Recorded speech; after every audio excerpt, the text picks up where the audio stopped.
यदि ऐसे ही संकट दूर हो जाते तो आज तक किसी को संकट आते ही नहीं। जो पंच परमेष्टि पद पर बैठे हैं उन्हीं के संकट दूर नहीं हो रहे, जिन्हें हम आचार्य उपाध्याय साधु कहते, वे खुद संकट में है, नहीं तो उपसर्ग आदि होवे ही नहीं, फिर शेरनी आदि खावे ही नहीं, फिर गज कुमार के ऊपर कोई सिगड़ी रखेगा ही नहीं। नमोकार मंत्र से संकट दूर होने का अर्थ क्या है? संकट दूर होना अलग, और ये वास्तु तो कोई जहर खावे और कहे कि मैं तो नमोकार मंत्र पढ़ लेता हूँ, जहर खा लूंगा, तो नमोकार मंत्र क्या करेगा? हाँ, नमोकार मंत्र वहाँ काम करता है जहाँ पर तुम्हारे सारे पुरुषार्थ थक जाते हैं और तुम्हारी श्रद्धा है कि इसमें हार ही है, नाग नहीं है, तो फिर वो तुम्हारे हाथ छूते ही नाग भी हार बन जाएगा। वहाँ पर धर्म की आदि की चर्चा होती है। अग्नि नीर कुंड बन गई उसके व्रत के प्रभाव से। तो नियम और व्रत अलग चीज है।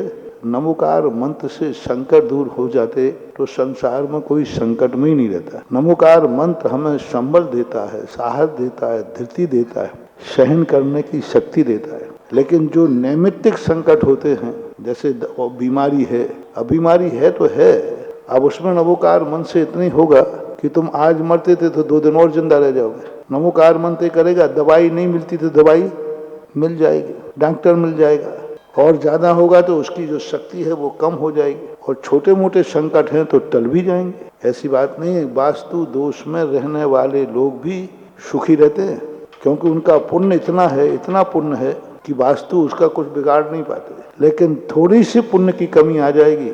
ये ऐसा है, मैं उदाहरण हमेशा दिया करता हूँ। एक व्यक्ति है, ट्यूबलाइट खा जाता है, ट्यूबलाइट खा जाता है ऐसे चबा के, तो फिर सभी खा के दिखाओ ना।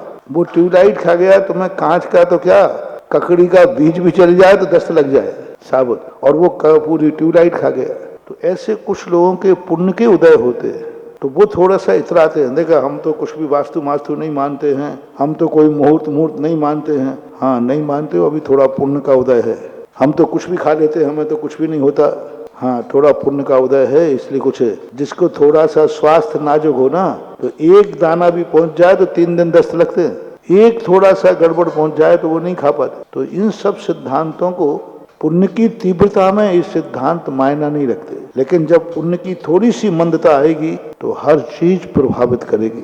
वास्तु भी प्रभावित करेगी, ठंडी हवा भी प्रभावित करेगी। मैं कहता हूँ मूंग की दाल भी पचाना मुश्किल हो जाता है। ऐसी ऐसी बीमारियां हैं जिसमें रोटी तो छोड़ो, मूंग की दाल का पानी भी उसे नहीं पचता है। तो ये कर्मों का जो विचित्र है, इन सबको देखना चाहिए। जिनके पुण्य कमजोर हैं उनको भोजन सावधानी से करना पड़ता है, उनको वास्तु शास्त्र आदि सब देखना चाहिए।